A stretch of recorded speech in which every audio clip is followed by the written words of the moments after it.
Yeah, yep, working my people in the sweatshop. So we got a couple people opening them, cracking them, and then the ones that are sitting here, we're going to use this suction hose here, which we have connected to essentially a dust collector lid you can get on Amazon, and that keeps all the guts in that bucket instead of going through the ribbed hose into my shop vac, because I don't want to do that. So all the guts end up in the bucket, and I'll show you how it works.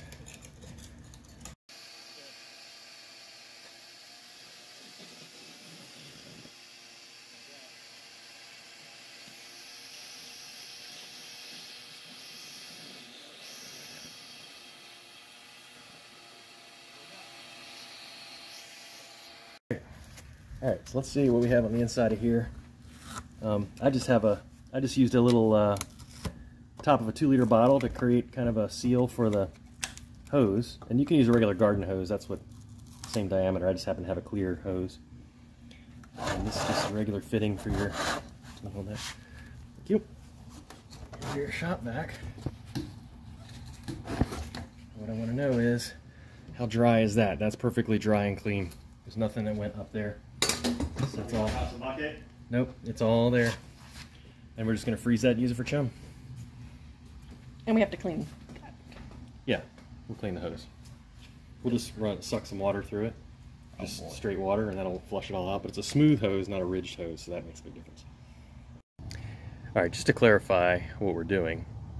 The principle is that you create this gap between the scallops and your shop vac. If you don't want to get the gunk in your hose or in your shop vac, then you need to create this collector in between. And it's a common practice in to use for like dust and things like that in woodworking shops.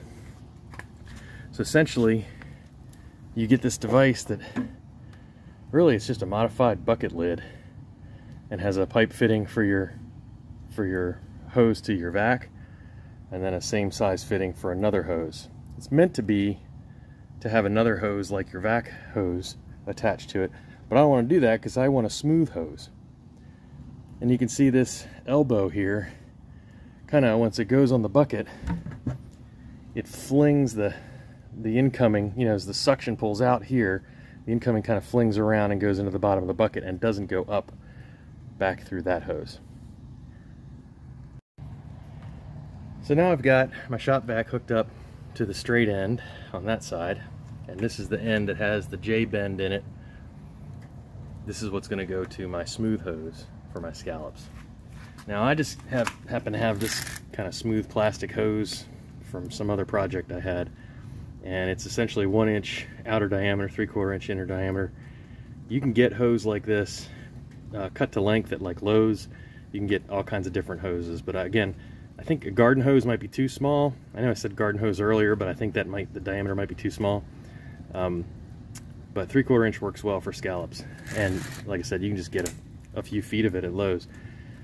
I needed a way to seal it, and so I just kind of jerry-rigged this. I mean, it's jerry-rigged, don't get me wrong, but you know, all I need is to keep that hose from breaking seal here. I needed something, and I was gonna like tape all this up, but I found that just a little piece of tape right across there, and the suction actually holds it down in place and doesn't let it go. And this is just the cut off top of a 2-liter bottle, and it's wedged in there. There's nothing holding it in there, but you know, you could figure out whatever you want to do to make this side of the bucket lid attached to your smooth hose, and then you just use the other end to suck up the scallops. And that is a great way to get your scallops cleaned really fast, but keep your shop vac clean. So I hope that helps.